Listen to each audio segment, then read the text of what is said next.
welcome to our roundtable discussion.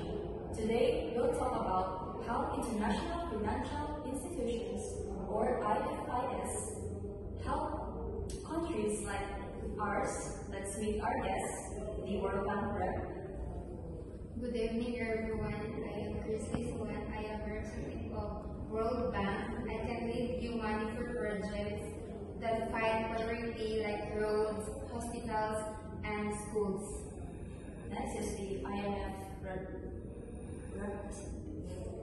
Good evening, everyone. My name is Mariel, and I am representative in IMF, or International Monetary Fund.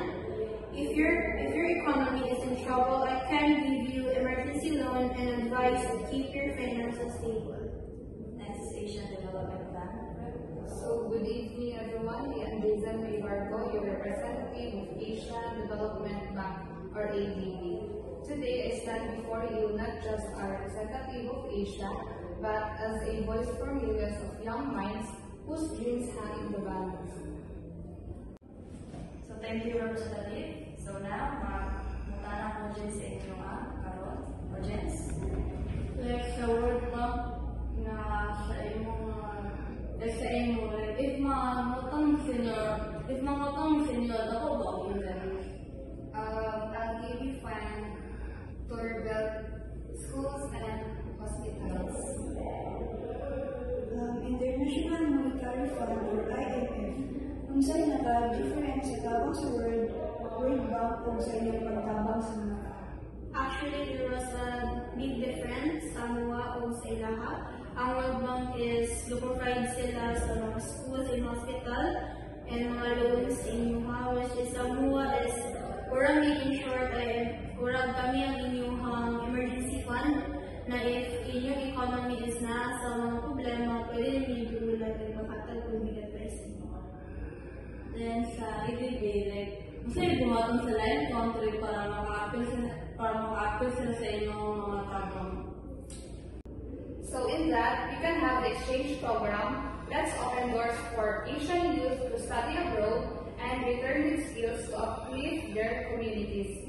So, for example, ako then mag-adto ko abroad, which is let me say sa Australia.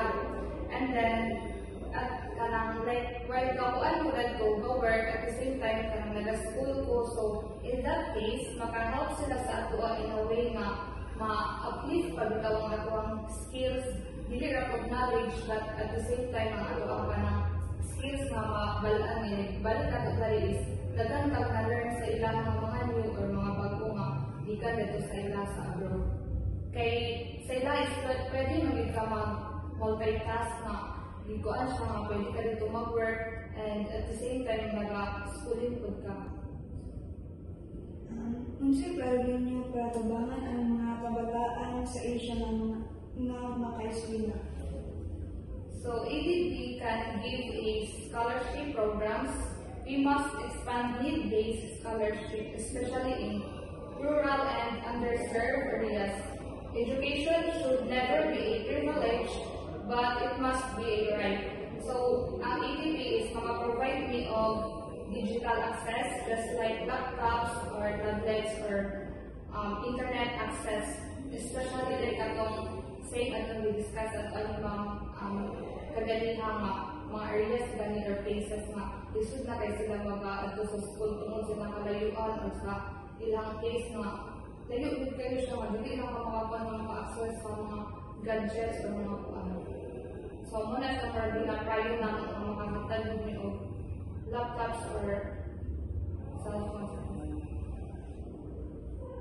Thank you. Satisfied mo audience? Okay, thank you everyone. Today we learned that IFIs work together to support countries. The World Bank fights poverty. The IMF stabilizes economies, and the ADB develops Asia.